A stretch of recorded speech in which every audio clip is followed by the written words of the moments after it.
If you got a problem, don't care what it is. Need a hand, I can assure you. I can help. I got two strong arms, I can help. Well, let's get started. It's Friday. It's time for lunch with Dad, and it's time to talk about Disney World. Oh, it's so exciting. First off, first thing we got to do today is sing happy birthday. Tomorrow is Mickey's birthday, so we got to start off by singing happy birthday to the boss, or he's likely to come down and kill my internet. Let's just all sing happy birthday to Mickey. Who's going to join? Come on, here we go. Happy birthday to you. Happy birthday to you. Happy birthday, dear Mickey. Happy birthday to you. Okay, so happy birthday, Mickey, buddy, pal, boss. Glad to just happy birthday. Here we go. All right, so what are we going to do today? Hi, my name is Carl Trent. Welcome to Lunch with Dad. Today we're going to talk about Walt Disney World because that's what Dad does. I talk about Walt Disney World. That's my job. That's so cool. I get the best job in the world. Anyway, so what are we going to do today? But we're going to talk about lots of stuff. First, let's talk about, it's on this side today. Celebration shirts. Our sponsor, celebrationshirts.com. This week they put up a whole bunch of new designs. In fact, some of them are our designs. We sent them a whole bunch of designs. They put them up at celebrationshirts.com. They've got a new section called Celebrations Anytime. There's like 25 or 30 shirts. They're really cool designs. Our Simple Fun Magic store has a bunch of new designs. I think we got like 15 or 20 designs up ourselves over in the Simple Fun Magic store. You can go over to Celebration Shirts if you want a cool Disney shirt, whether you're going to Disney World, whether you just want one for around the house. There are a bunch of really cool shirts. You can even design your own. But go over to celebrationshirts.com. Check them out on Facebook. They've got lots of cool pictures on Facebook. Celebrationshirts.com. Thank them for sponsoring Lunch with Dad. Great shirts over at celebrationshirts.com. All right, so also today we're going to give away, I don't have this ready. Okay, I'm going to change my plan today, Stephanie. We're going to give away a book. One of Dad's Simple Fun Magic Guides to Walt Disney World Planning. I'll even sign it right here on the front page. Sign it right down here. This is a great book. If you're planning a Walt Disney World vacation, you need this book. It walks you through the whole process, step by step. We've got all kinds of extras. We've got spreadsheets. We've got packing lists. We got all kinds of good stuff for you in Dad's Simple Fun Magic Guide to Walt Disney World Planning. All you got to do today to get one of these, if you want to win today, either like, comment, or share this. We'll give extra points if you share. Like, comment, or share. And at the end of the call today, we'll pick somebody to give away a book to. A signed copy of Dad's cool little book. So just hit that like button a bunch of times. Put a comment down in the comments. Share it with your friends. And somebody before the end of the day is going to win a book. All right. So the plan. One of the things that we talk about in the book from beginning to end, it's all about creating a plan. So what is the plan for today? Our plan is, I got it written down right here. The plan is we're going to start off by talking about Dad's top 5 things about Mickey's Very Merry Christmas Party. Last week we talked about the Halloween party. This week we'll talk about the Christmas party. Then we're going to do the news. Then we're going to talk about tipping at Walt Disney World. We're doing a series of how to blank at Walt Disney World. And this week we're going to do how to tip, who to tip, when to tip at Walt Disney World. And then we're going to do the questions that came in on our Ask Dad page. After that, we will answer your questions. So if you have any questions about Walt Disney World or anything else, pretty much Walt Disney World, because that's pretty much all I know about, I know about a lot of stuff. But if you have any questions about Walt Disney World, put them down in the comments below. And in about 30, 40 minutes, I'll be answering your questions, and we'll talk about what you want to talk about. Talk about your questions and see what you have, what you're wondering about for Walt Disney World. And we'll close up with some final thoughts, and that'll be it for this week. Let's get started. All right, so I said I've got my pages out of order. I said I'm going to start with, hello. I said the wrong best five. Where did that come from? I think I did the Christmas party last week. I told you the wrong thing on the top five. I've got it written down here, but I didn't have it written down on my top five page. Anyway, so today I want to talk about the top 5 attractions in Epcot. I think I've done both the parties already. So let's go back and let's start the top 5 attractions in Epcot. A year ago, 6-8 months ago, sometime in the past, I've talked about the top attractions in the Magic Kingdom. So this week, I want to talk about the top attractions in Epcot. What are the things that I like to do in Epcot? The things I think that most people would think of as the top attractions in Epcot. Maybe not everybody. There's one of them that I leave out that I think probably most people would put on the list, but for me, no, it's not on my list. So my top 5 attractions in Epcot, starting, let's start with Soarin'. Soarin' over the world now, not over California anymore, but Soarin' over the world is a great attraction. I really like the new movie for the most part. One of the things that I didn't kind of like is the transitions between the scenes with the birds and the things that fly up, the big whale that flies up in your face that changes from scene to scene, and some of those were kind of forced and kind of unreal. But for the most part, Soarin's really cool. Flying over the Taj Mahal, flying just all over the world, the city of Paris, seeing all of that was beautiful. I enjoyed Soarin', and it's the first time I've been on Soarin', and I certainly couldn't do this on the Avatar ride. The first time I was able, with my motion sickness, which is pretty bad, I can't even ride a carousel. Carousel of Progress, yes, but not the carousel with the horses. This is the first time I was able to watch the whole movie and not have to close my eyes because I was dizzy. But Soarin' is pretty cool.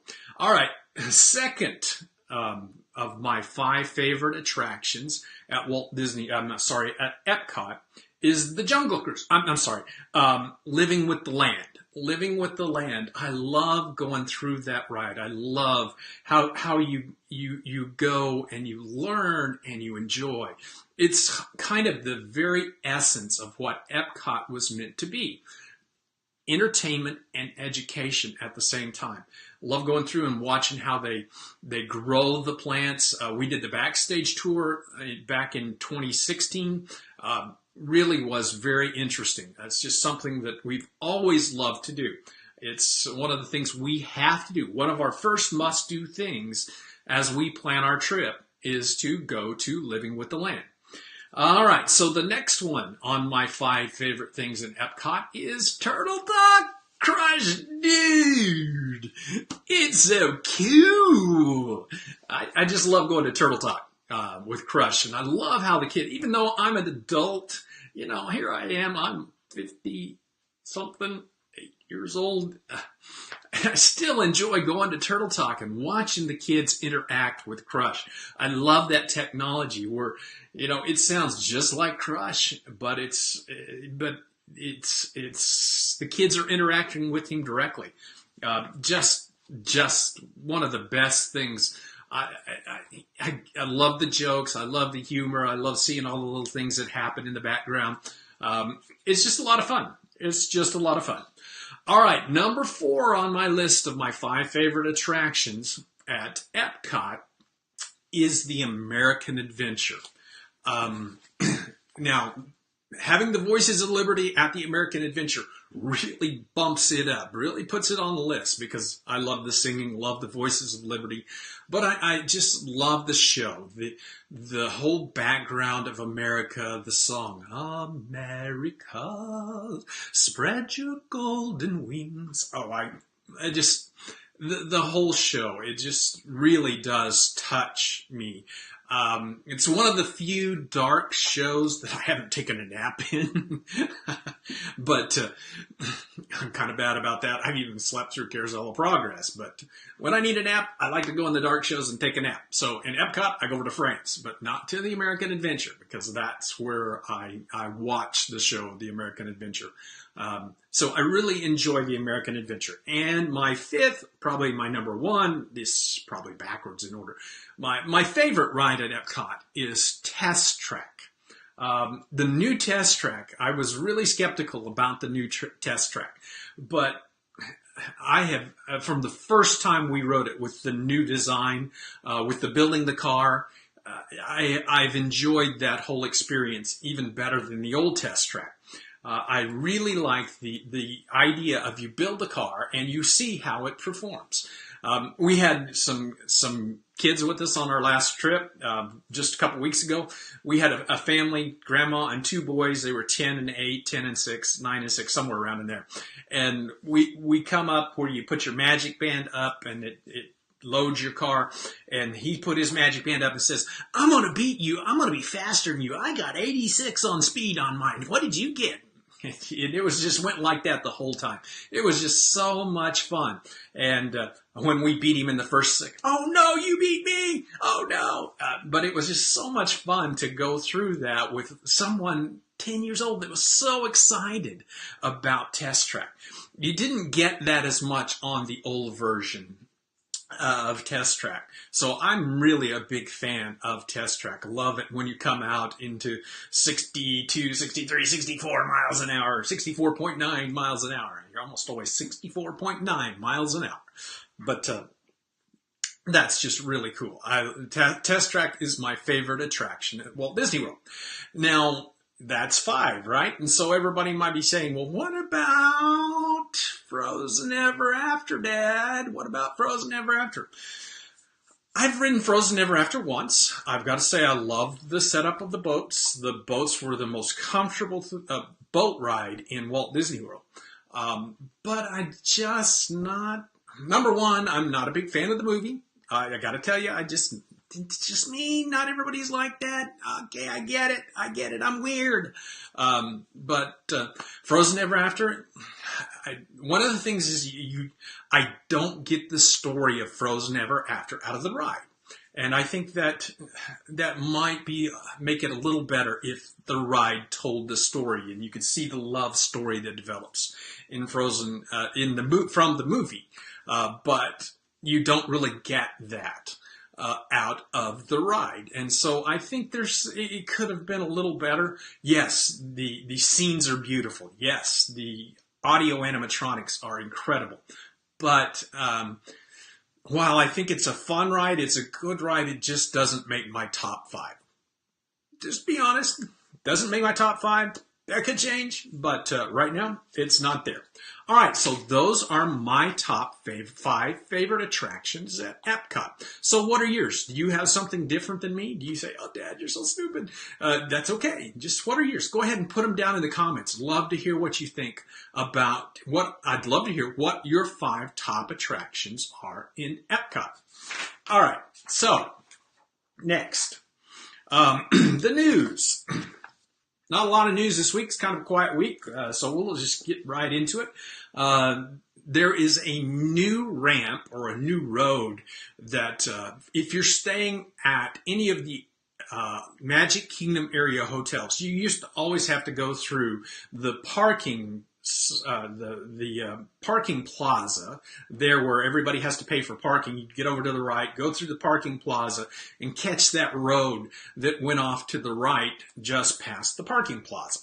Well, they've made a change to the road and they moved it back before the parking plaza. So if you're going to any of the Magic Kingdom area hotels, the Contemporary, the Polynesian, the Grand Floridian, and even the Wilderness Lodge and Fort Wilderness Campground. Now you can turn off before you get to the parking plaza, and you don't have to go through that and say, "Oh, I'm going to the." You can go on around and not have to go in through that parking plaza. All right. Also, Star Tours. They, well, in fact, this morning, one of our contributors from WDW Magazine got to go to the preview of the new part of Star Tours, where they're having a new planet. You know, when you get on the ride, you go through a series of planets. Well, there's a new look, a new planet that you can go to. It's called Crate, and it's going to be in the new movie. The new movie is going to be centered around Crate, and this new Star Tours thing, new scene is from Crate. And they also have announced that Star Tours will no longer go to multiple locations. You'll go to one location, say you go to the Wookiee planet, it'll be all the Wookiee planet. So that's new in Star Tours. And there are rumors of more planets to come out of the new movies.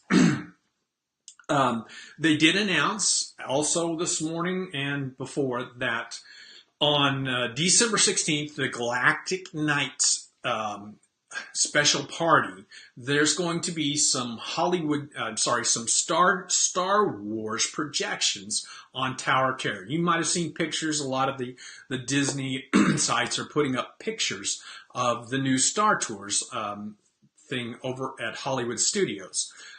So that's coming. And then last and certainly not least, if you're going to Disney World over the Christmas holidays, anytime between, I believe it was December 7th and through the first week of January, Magical Express now, if you're going back, when you're going back to the airport, instead of having to be there 2 hours before your trip, before your plane departs. Last year during the Christmas time, they went to 3 hours. Now this year it's going to be 4 hours. So if you're leaving like Mrs. Mom and I did on our trip last week, 2 weeks ago, if you're leaving at 7 o'clock in the morning, 6, 5, 4, 3 o'clock in the morning, you gotta be at Magical Express. That's just crazy. It's because TSA, the Transportation Security Administration, going through those lines at the airport during the Christmas season is just crazy. So, because the lines have gotten so long, because people missed their flights last year, they've backed that time up to 4 hours now. Man, that's just nuts. That's just nuts. Anyway, but it is what it is. It's what you got to do. All right, so how many of you have WDW Magazine? Raise your hands if you've got WDW Magazine. If you're a subscriber to WDW Magazine, raise your hands. Yeah, like I can see a lot of everybody out there raising their hands. Okay, so I can't tell if you've got a subscription or not, but if you don't, this weekend through Sunday, this last week and through Sunday, we've been having a special. You can try it for just $1. $1, that's so cheap. You can get a month of WDW Magazine for just $1. Go over and you subscribe. We've got the link down in the comments below. Just hit that link, go over and subscribe to WDW Magazine. $1, try it out. With that $1, you get access to all 50 plus of the issues we got in it right now. You can see them all. You don't just it's not just a preview where you just get a few. We give them all to you. All 50 of them right up front. Subscribers get access to all the issues. We have a new issue that comes out every month. In fact, in 2 weeks, the end of this month, probably the 29th or the 30th, we'll come out with our coming in 2018 issue, which is an overview a little bit of what happened this year and a look at next year, including crowds and some of the things that are coming in 2018. So that's all coming. You get access to that for just $1. Even if you subscribe today, you'll get that issue because it'll be part of your package. So go over and take a look at it. wdwmagazine.com. There'll be a little pop-up that says get it for $1, or you can just click on the link below Really, really, really good magazine. Yes, I own it. Yes, I'm a little biased, but it's pretty much the only Disney focused magazine out there. Everybody else does Disney and Disney and. We just do Disney. That's all we do. Anyway, so grab yourself WDW magazine. I'm going to slow down a little bit. Last week I just rush. I'm going to slow down a little bit, take a little time, say hi. And I see everybody commenting, liking, loving. I love that. Remember, we're giving away a copy of the book, Dad's Simple Fun Magic Guide to Walt Disney World Planning. We're going to give away a copy today. For if you just tuned in and you missed it, we're going to give away a copy today. I'll sign it. I'll send it to you. All you got to do is like, comment, or share. We'll give extra points for sharing. Like, comment, or share, and we'll give this away here at the end of the call today, as long as I remember. I'm sure Stephanie's going to send me a reminder, but we're going to give that away today. And before you know it, you could be reading Dad's great book. It's a good book. If you haven't gotten it, go to Amazon.com right now and buy it. I mean, it's really a good book. I think you'll really enjoy it. Okay, so, and if you have any questions, put them down in the comments, and we'll get to questions here in just a few minutes. All right, so next, I said we're going to talk about tipping. Tipping at Walt Disney World. It's one of the things that I get asked about quite a bit. Who should I tip? Should I tip this kind of person? Should I tip this person? It's kind of confusing. It can be a little bit confusing about who to tip and who not to tip. So what I thought we'd do is to talk about who you should tip and who you don't need to tip. I'm going to look at my notes a lot because I want to make sure I get this right. So let's start with who you should tip and roughly how much. You can do more, but you should tip probably these people at least this much. So luggage first person you should tip, first person you're going to come in contact with if you fly, is somebody that handles your luggage. Now, you can carry your own luggage back and forth and not have anybody else touch it. That's fine. But if you use the services in the airport, the guys that have the carts that push your luggage, if you go on Magical Express and you leave your bag with the bus driver, if you go in a taxi, if you go in any time somebody handles your luggage, including the Magical Express people that take your luggage when you're getting on the plane to come back, you should tip them $1 or more per bag. $2 if it's a big, heavy bag. So luggage handlers, I mean, even the guy that drives the shuttle to the parking lot at your local airport, $1 per bag. At table service restaurants, the restaurants where you sit down, they take your order, they bring you your food, take what are considered Disney's table service restaurants. The normal amount now used to be 15%, but now it's gone to 18 to 20%. If you're in a group of 6 or more, you're going to be charged. It's going to be on your ticket. I mean, it's going to be on your 18% is going to be put into your bill. So 6 or more people with 6 or more, or groups of 6 or more, are going to automatically have that in their bill. But if you go to a table service restaurant, you should tip 18 to 20%.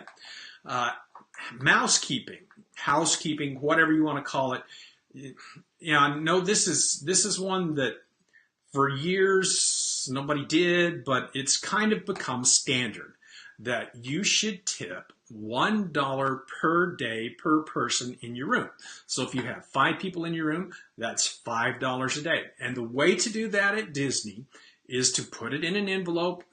A lot of people make cool envelopes, but to put it in an envelope, put the money in an envelope every day, not just once a week, once during the week. Put it in an envelope every day and leave it somewhere where people can see it, where the housekeeping will know what it is, make it very clear this is for them to take.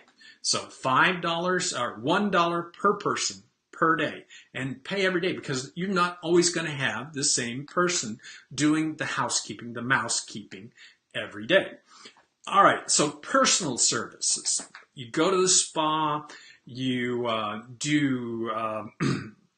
you do something with a boat, and there's a boat driver. You get instructions, tennis instructions, something like that. Any kind of personal service like that, it's typical is 15% or more if they do an outstanding job. 15% or more of the total bill.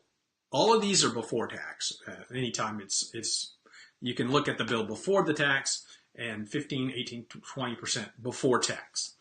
So personal services should tip 15%. This is kind of the same as you would do at home. When I go get my hair cut, I go to my haircut place, I tip. So it's kind of the same as you would do down there. So who you should, now let's talk about who you don't need to tip, who you probably shouldn't tip. Quick service servers. So if you're at a quick service restaurant, Casey's, be our guest for lunch. I was very surprised. We went to be our guest 2 weeks ago.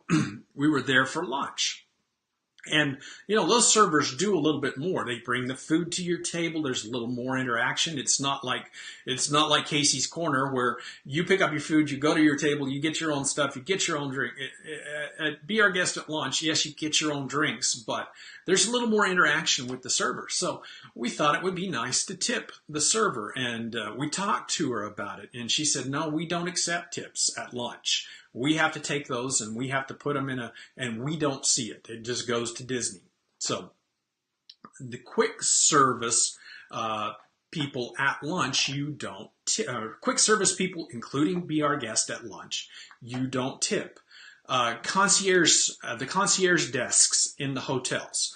Those people, you can offer them. It's standard to offer concierge when they do something for you to offer them a tip, typically, and they're not supposed to take it, so they won't take it. But the concierge desks in the hotels. Now, if we're talking about the concierge services, if you're in a suite where they make reservations for you and things like that, yes, those people should be tipped. But we're talking about the concierge desks at the hotels. Bus drivers, monorail drivers, just the regular day-to-day bus drivers, Magical Express, if they carry your bag, then that's a separate deal. But the regular bus drivers, you don't need to tip. And they won't accept a tip. In fact, cast members, also another one is cast members around the parks. They can actually be fired for accepting tips. So it's one of those, while you think it's nice to offer, talk to them before you actually offer them money so somebody doesn't get the wrong idea.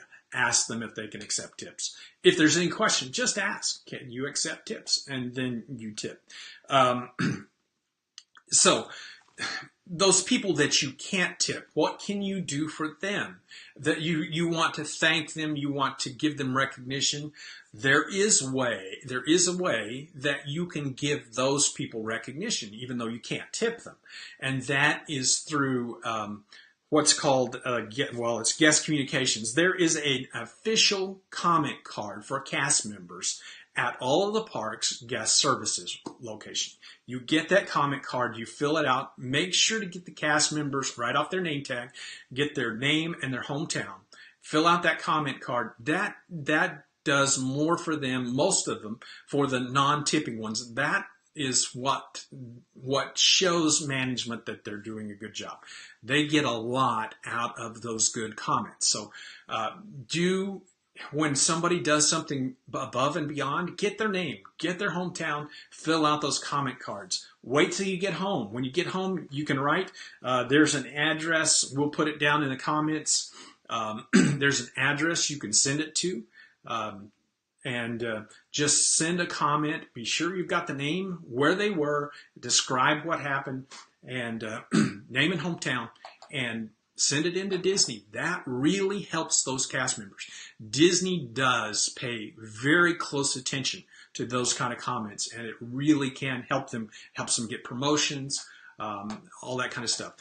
The bottom line is tipping is important. Who you can and who you can't tip. The people you can tip, they depend on that for their livelihoods. They don't get standard minimum wage, or their wages are reduced for expecting those tips. So it is important to tip those people that do services for you. It's a great way. I mean, it's just be generous, be happy. You're at Disney World, and in life, it's just the attitude, as I hear a lot, the attitude of gratitude. Be thankful when people help you out. It's just a good thing. Be thankful. All right. Enough of that. Tipping at Walt Disney World, very important. Hope you enjoyed that. All right, so let's get to questions. Last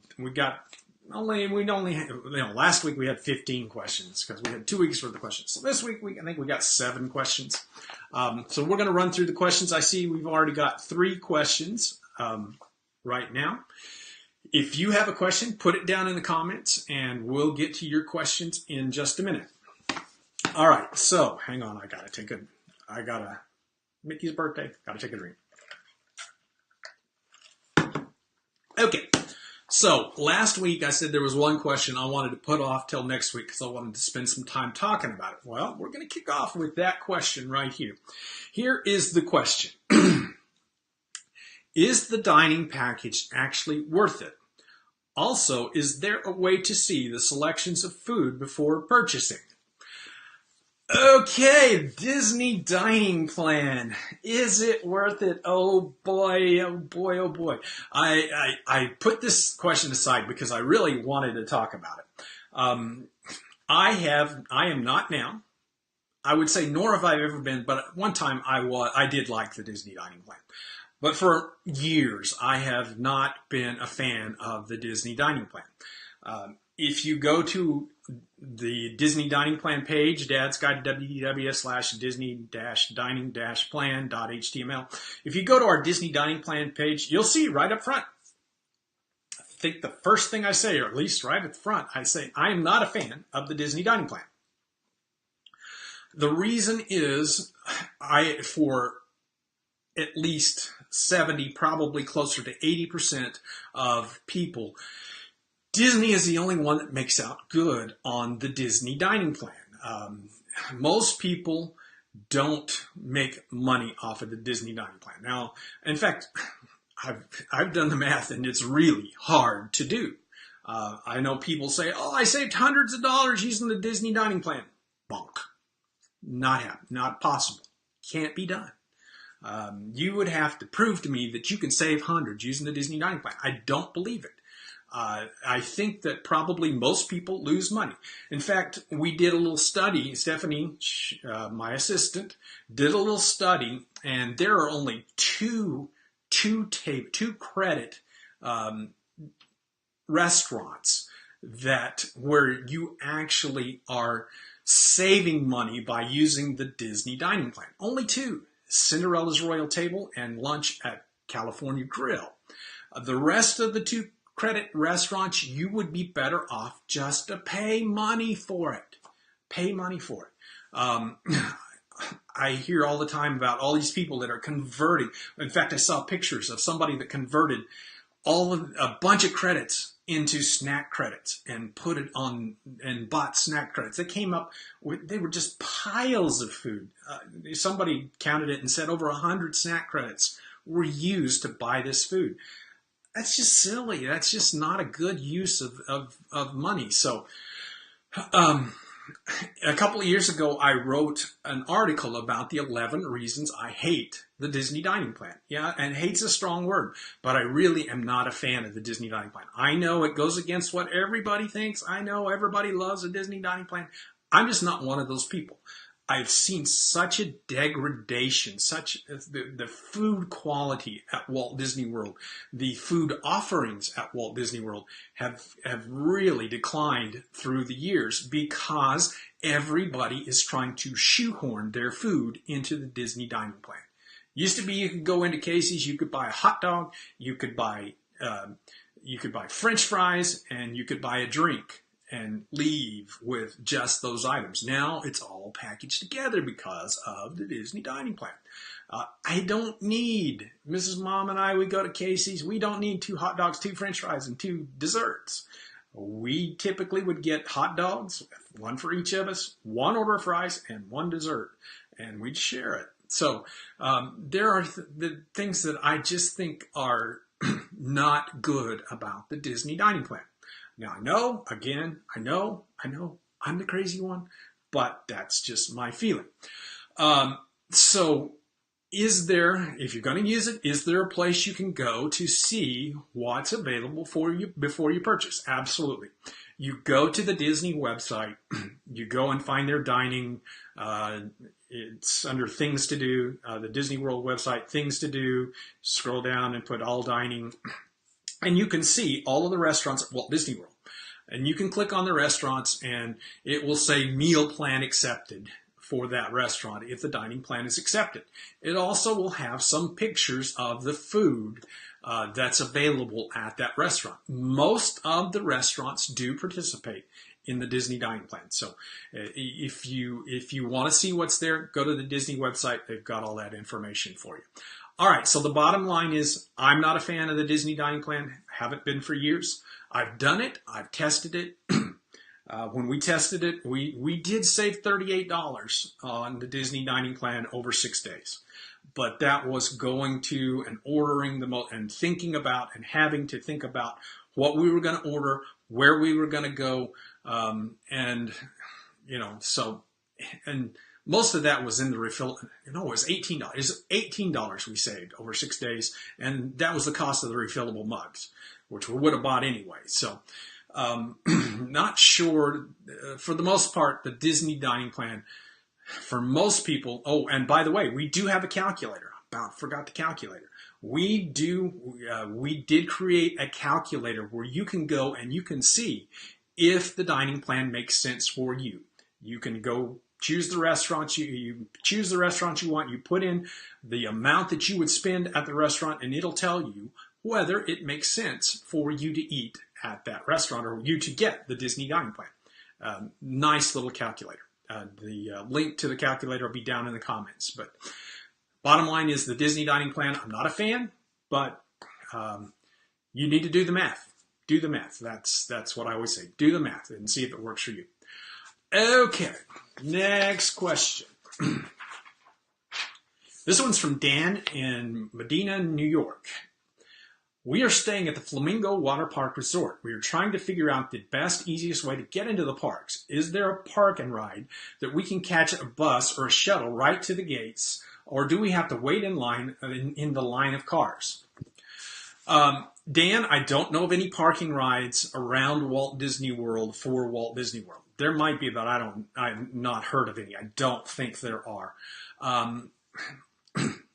I'm of the opinion that driving yourself is the best way to get around at Walt Disney World, especially if you're staying offsite. As to going somewhere and getting on a shuttle, you're kind of got to. It depends on the times the shuttles run. Nobody, not even Disney, runs shuttles continuously to all of the parks. We were at the Port Orleans French Quarter last week, 2 weeks ago, and we waited 20 minutes for a bus to Epcot. It didn't come. We decided to go ahead and take our own truck, of course, our own car. And as we were pulling out of the truck, here comes the bus. Of course, but it's even at that, it saved us time to drive and get into the park that way.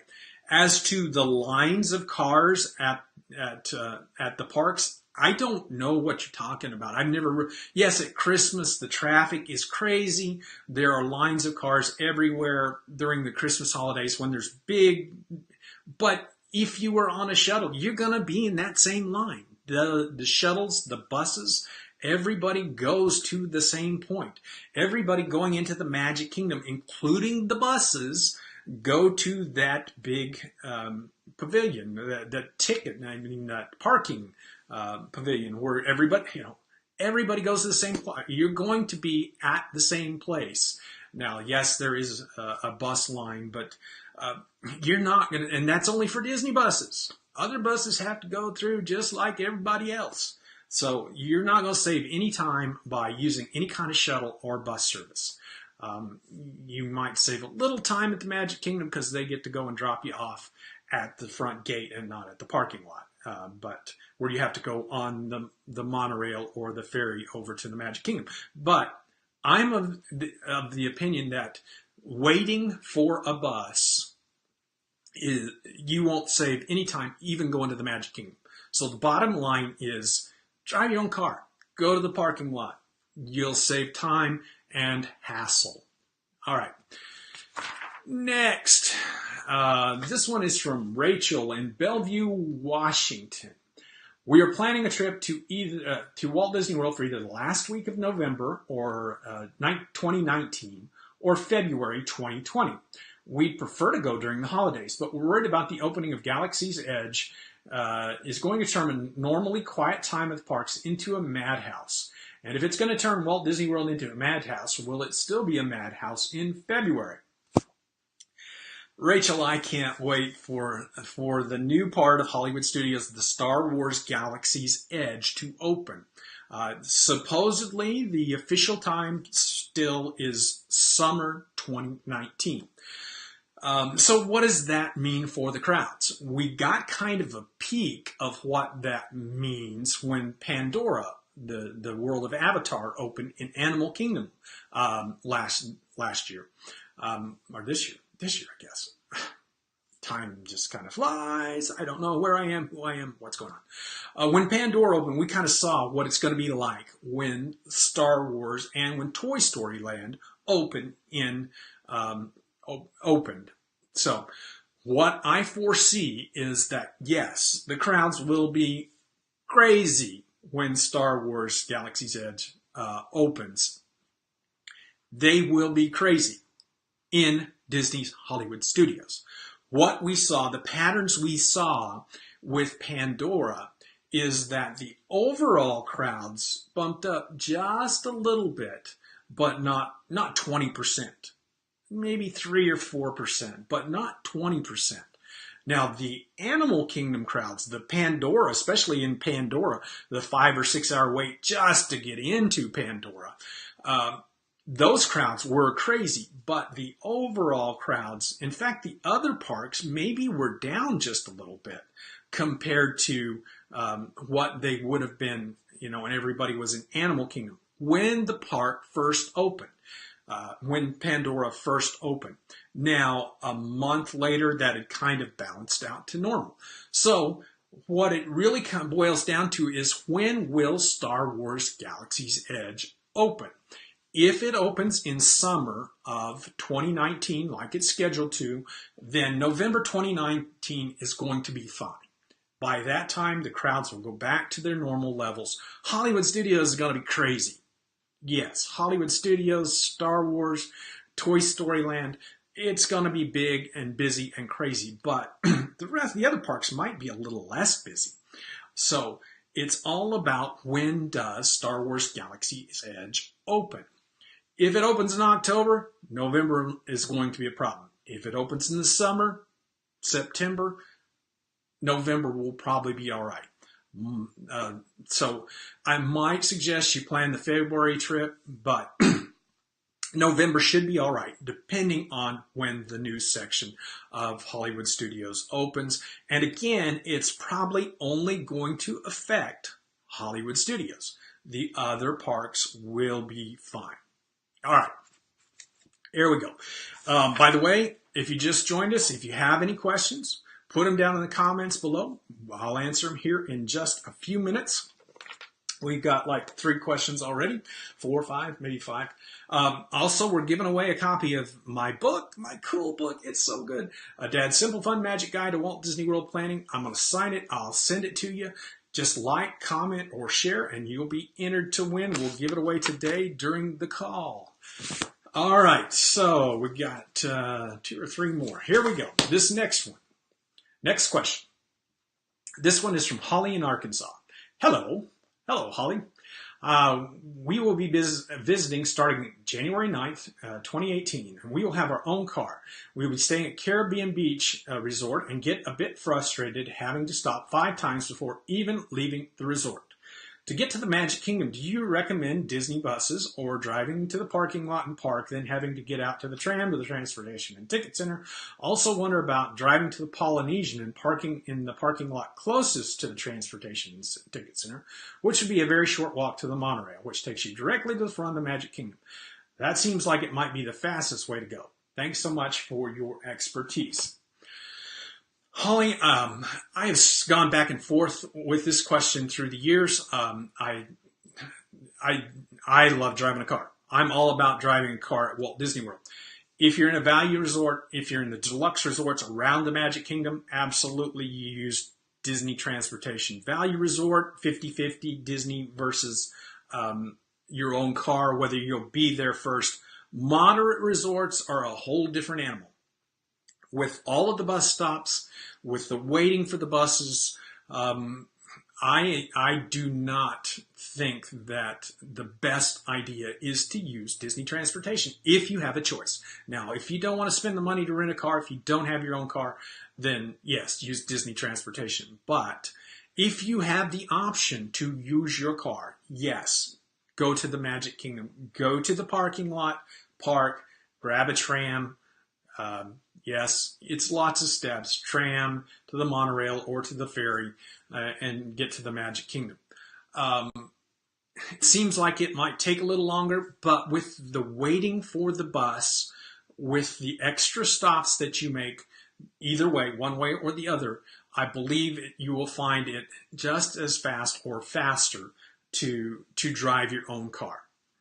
Now, about parking at the Polynesian. This is one of the things that Disney is cracking down on. You can't do it. You cannot go as a guest, even if you have that little parking sticker that says I'm staying at a Disney resort. You can't go to one of the Magic Kingdom area hotels and park and go to the Magic Kingdom.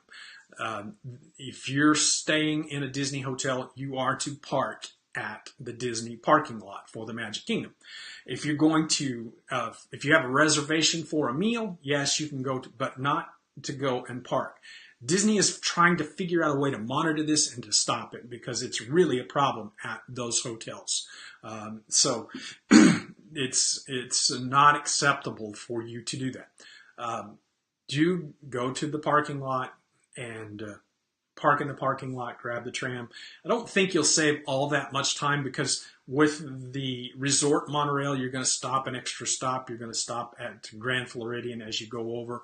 So you've got that extra stop. I just don't think. In fact, what we used to do when we stayed in the Polynesian was to walk over to the transportation and ticket center and take the direct monorail. So I think that, yes, the bottom line is driving your own car, especially from the moderates, absolutely. That's the best way to get to the Magic Kingdom. If you want to, and don't go to the hotels. Park in the parking lot. All right. Oh, whew. Let's take a little break. Let's have a little fun. Black Friday, whatever they call all that weekend, Cyber Monday coming up, the big shopping weekend. I thought Monday it would be fun to have a party Monday night. Cyber Monday night, November 27th, Cyber Monday night. We're just going to have a fun, forget about shopping. Let's just come and talk about Disney World night. And just have a get together on Monday the 27th. So all of you come right here, Monday the 27th at 8 o'clock Eastern. We'll have a little party. We've got some gifts. We've got some cool gifts. We're just going to have a lot of fun. We're going to talk about the hotels. We're going to talk about the parks. We're going to talk about Disney Springs. We're just going to have a night of chatting about Disney World. A lot more interaction than we get here. I'm gonna take the time to read the comments they flash by on my computer and they just kind of go by. I don't take the time to read them, but I don't take the time to read them, and we'll just chat on the 27th. So looking forward to talking to you on the 27th. be sure to be here Monday night. Thanksgiving will all be over, and we'll just have, just come and just undo our belts and sit back and relax and enjoy some Disney comments. All right, I got 2 more questions, and then we'll get down to your questions. So 2, maybe 3. Let's see. Next one comes from Damien in the San Francisco Bay Area. Traveling with a wife and 6 and 9-year-old kids. I have early magic hour privileges and a park hopper pass. So I was thinking I'd take advantage of extra magic hours a little bit until after the park opened to the general public, and then go to a non-magic hour park to avoid the post-magic hour crowds. But reading posts about transportation headaches, getting from park to park, and considering the travel time between parks, it may not be worth it. When I'm at Walt Disney World, the extra magic hours are Animal Kingdom on Monday, Epcot on Tuesday, Magic Kingdom on Friday. Given this schedule, would it wind up being a waste of effort to start our day Monday with the magic hour at Animal Kingdom, stay there till 9:15 or so, then spend the rest of the day at Hollywood Studios? Then on Thursday, start at the Epcot extra magic hours, then go till 9:15 or 9:30, then head to the Magic Kingdom, etc., etc. Thoughts? Damien, I think you might have gotten just a little bit of wrong impression about the post-magic hour crowds. We were just at Walt Disney World 2 weeks ago. Moderate crowd week. There were moderate crowds pretty much every day. We did a lot of extra magic hours. And what I would notice is, yes, extra magic hours, you're there by yourself. 9 o'clock when the park opens, you're kind of by yourself. 10 o'clock, crowds are starting to pick up. 11 o'clock, 12 o'clock. And by 12, 1 o'clock, crowds would get to be moderate in the parks. And that's the typical pattern. The typical pattern is the crowds don't just, when the park opens at 9 o'clock, the crowds just don't, boom. I mean, they come in, they trickle, they're not trickling. I mean, they do, there is a stream of crowds coming in, but it takes a while for the parks to fill up. I've talked about the 9 by noon challenge. You can do the 9 by noon challenge at the Magic Kingdom, 9 attractions between park opening and noon, even when the park opens at 9 o'clock without extra magic hours. It's doable. A lot of people have done it. So that hopping from park to park at 9:15 in the morning, not a good idea. Not a good idea. Transportation, that's kind of a rough time for transportation because they've got all the incoming guests. It's just not a good time to be moving between parks. So I'm not a fan of park hopping between parks at 9 o'clock in the morning.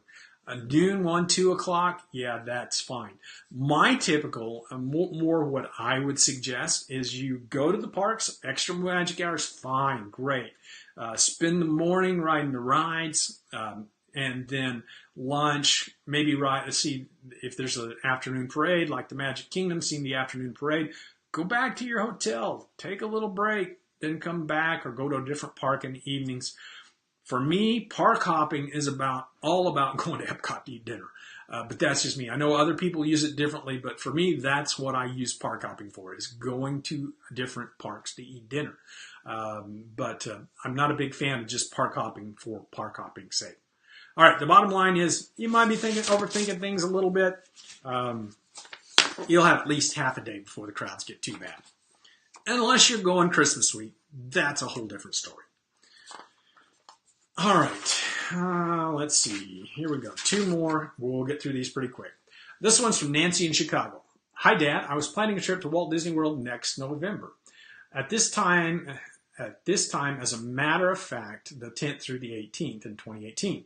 I heard crowds were pretty low then, but my daughter is there now, and she said it's pretty crowded right now.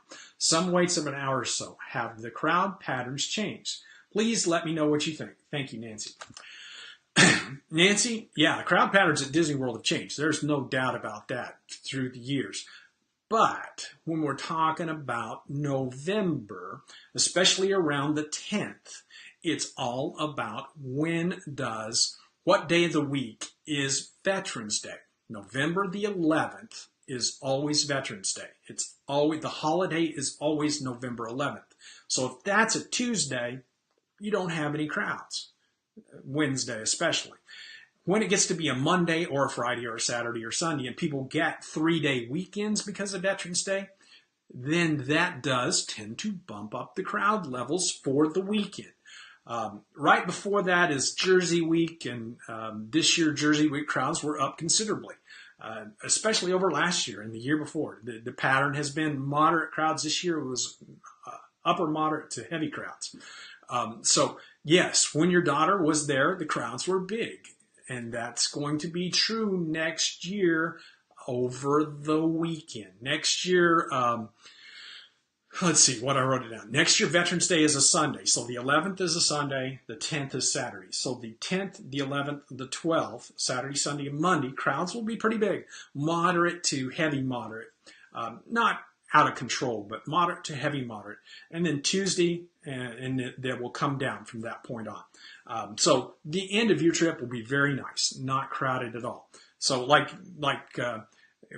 this week, the crowds are down to moderate or between light and moderate. So that's what you can expect next year. Weekend, big crowds. Then they'll come down after the weekend. So the bottom line, yeah, it's kind of a little bit of a change in pattern, but not really. This has kind of been the pattern. November used to be a little slower than it is now, but that's pretty much true of all months. Disney's had 6% crowd growth the last couple of years, so that's pretty much true of all the months. All right, here's the last question, then we'll get to yours. This one's from Stephen in Draycott, Massachusetts. I heard from a Disney YouTube video that you can make Fast Pass reservations on the day you plan to attend Mickey's Christmas party between the hours of 4 and 7 p.m. Is this correct? We were not planning to use a multi-day pass to go to the parks on the day of the party. Would your assistant Stephanie know? We are attending the Christmas party the same day she is. Okay, Stephen. Let's put it this way. Yes, you can make Fast Pass reservations for Mickey's Very Merry Christmas Party Day between 4 and 6 p.m. Some days it's 7, but it's typically between 4 and 6 p.m. Now, there's a caveat to that. You say you're not using your tickets that day. So let me tell you what the problem is. A lot of people are having problems with doing this. And let me tell you where the problem lies. The problem lies is you can only do this if you have a ticket, not a regular ticket, not a party ticket. Party tickets do not allow you to get access to FastPass. So you just take the party ticket out of consideration. So if you're using your party ticket that day, only your party ticket, you can't do it. Because it's going to the system is going to think you're using one of your regular tickets that day. It doesn't know when you're going to the parks, when you go to make your FastPass reservations. It doesn't know the day you're going to the parks. So when you go to make FastPass reservations, if say it's in the middle of your week and you go to make a FastPass reservation on your party day, it's going to say, okay, my regular ticket day, this is going to be a regular ticket day because they're making FastPass reservations. So the last day you go to make FastPass reservations, it's going to say you don't have any more days available because you made reservations on a day you were not going to use your regular tickets. You can only make FastPass reservations using regular day tickets. So the bottom line is, yes, you can do it, but you're going to lose a regular day of being able to make fast passes. So basically you can't do it. You can, but you can't. All right. I hope that I made that clear as mud for you, Stephen. All right. So let's talk about your questions. What did you want to know? If you've got questions, this is final call for questions. I'll answer. I got 5 here, 6 here, and I'll get to them. If you've got a question, put it in now, because in a couple minutes, I'm not going to take any more. Here we go. So when is the best time to go to Disney for lower crowds? And also, is the dining plan worth it? That's from Kristen. And Kristen asked this before we talked about the dining plan. Obviously, I've made my thoughts about the dining plan known already. When is the lowest crowd time? September, the month of September, especially early in the month. Basically from the third week of August through the last week of September is probably the least crowd time of the year. The first part of February, the end of January, the first part of February is kind of the second least. So those, Kristen, are kind of the lowest times of the year. Here we go. Miguel asked, "Hey, Dad, I have a question. I have a reservation Monday to Friday. My plane arrives at 2 a.m. Monday. Is it better to make reservations for one day more, like Sunday too? I have a question. I have a reservation Monday to Friday. My plane arrives at 2 a.m. Monday. Is it better?" Well, Miguel, if your plane arrives at 2 a.m. on Monday, is that like Monday morning? If you can change and add another day, absolutely, I would probably do that. But it's kind of up to you. It's kind of a hard question to answer because I don't really know your situation. If you can change and come a little earlier, that's always a good thing. But Monday through Friday, if you're getting there Sunday night into Monday, you're going to have all of Monday, all of Tuesday, all of Wednesday, all of Thursday. And so 4 days, an extra day would certainly help. An extra day would certainly help. Susan asks, "What are your feelings about the quick service dining plan? Is it a better value?" Susan, no. Quick service, regular dining plan, all of them. I'm not a fan of any of them. I just don't think. I'm not a fan. Just not a fan. All right, here we go. Next question. Pamela asks, "Can cast members take gift cards from Starbucks if they can't take cash for tips?" No, it's the same thing. It's essentially any kind of monetary value, anything of monetary value they can't take. Here's the example Disney gives. If a cast member is working at excuse me, my voice is dying, is working at, say, the entrance to Frozen Ever After, and they just let somebody go in the Fast Pass line when they don't have a Fast Pass, but somebody slips them a $20 bill. Now, that's an extreme example, but that's kind of the thought pattern for Disney. It doesn't really, it doesn't make sense to us, but it's one of those rules that Disney follows. So give them a pin. The best thing you can do for them, period, end of story. The best thing you can do for them, get their name, their hometown, and fill out that card. They get more out of that than they would out of a $20 bill or a Starbucks gift card. Disney really does look at those, and they take they do special things for cast members that get those mentions. Okay, here we go. Kristen, this is the last call because we've got 2 more questions and then we're done. So here's very much the last call. Kristen asks, "I have a friend who is going to be staying off-site. She is wondering if she has to pay for parking if she comes and goes in the same day, or parking fees are for the whole day. Thanks. I was wondering, when we stay off-site, do you have to pay for parking at the parks? Staying on-site, do you have to pay parking?" Kristen, parking, here's how parking works.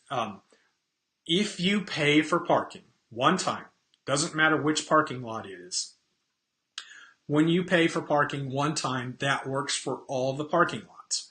So don't know exactly how they make that work, but when you pay for parking at one I've never tried this, so I really don't know how it works. That's kind of surprising to myself. So I don't know exactly how it works, but the rule is you pay one time for parking per day. So if you get one lot, you've got access to all the lots. If you are staying in a Disney hotel on site, you have free parking. Actually, they've gone to where it's now on your Magic Bands. They scan your Magic Bands. And it tells you. They used to print out a card. I think they'll still print out the piece of paper that you could put on your dashboard, but now they check your Magic Bands. All right, here's the last question, and we're going to cut it off because it's time. It's already after 12 o'clock, 1 o'clock, 12 o'clock my time, 1 o'clock your time. So here's the last question. Do you miss paper fast passes? Yeah, I do. Yes and no. Let me be very wishy-washy on this. Yes and no. What I miss about paper fast passes, like last week, we had fast passes for Tower of Terror, and we decided not to go on Tower of Terror. With the old paper fast pass routine, what we would have done was gone over to somebody that was in line and handed them, somebody that was going to have to wait an hour, handed them the fast passes so they go right in. That's what we would have done in the old days with the paper fast passes. You can't do that anymore. I miss that. I miss that part of it. What I don't miss is having to go and get a fast pass, wait, and come back and ride the ride. If you could schedule paper fast passes, I'd be even happier. But since you can't schedule paper fast passes, I am big about scheduling my fast passes. I love doing that. So yes, I love the new fast pass system, but I miss being able to share fast passes when we don't use them. All right, so that's it. Thank you for joining us today. A lot of stuff today. Went through quite a bit. Thanks to Celebration Shirts for sponsoring. Go over, check them out. Check out the Simple Fun Magic. You'll see the links down below for Celebration Shirts. Check out all the new sections to Celebration Shirts. Lots and lots of new designs. We gave them 20 or so, and so there's a lot of cool new designs. One of them says, "Mickey is my homeboy." It's pretty cool. But we got lots of great new designs at Celebration Shirts. Next week, we won't be here next week. Next week is Thanksgiving. The day after Thanksgiving's Black Friday. I'm not going to be shopping, but the man-child will be here. The kids will be here. We'll be so the princess and the man-child and their spouses will be here. We're just going to do some family time next week. It's a great time to be thankful. Thanksgiving next week. Be thankful for everything that we've been given, that God has given us. So we're going to take some time off next week and just celebrate with family. I hope you have a great week next week. Be sure to go check out WDW Magazine, $1. This weekend only, $1 gets you a month's worth of WDW Magazine. Really good deal. All right, so who's going to win the book? Where did I put my book? Oh, I put the iPad down on the bed. Who's going to win the book? Frankie Miller. Frankie Miller, you won. Send me a message here on the page and send me your address and your email address, and we'll get the book out to you right away. Anyway, hope you have a great week. Hope you have a great weekend. We'll see you on Cyber Monday, the 27th. We'll have a party since we don't have lunch with Dad next week. We'll have a big party on Cyber Monday, the 27th, and we'll talk Disney on the 27th. We'll see you then. All right, bye-bye. Thanks so much for watching Dad's video. For more simple, fun, magic Walt Disney World information, go to dadsguidetowdw.com. You can do that by clicking the I button that's popping up on the screen right now. If you like this video, go ahead and subscribe to our YouTube channel and get more Dad's YouTube videos with Daditude.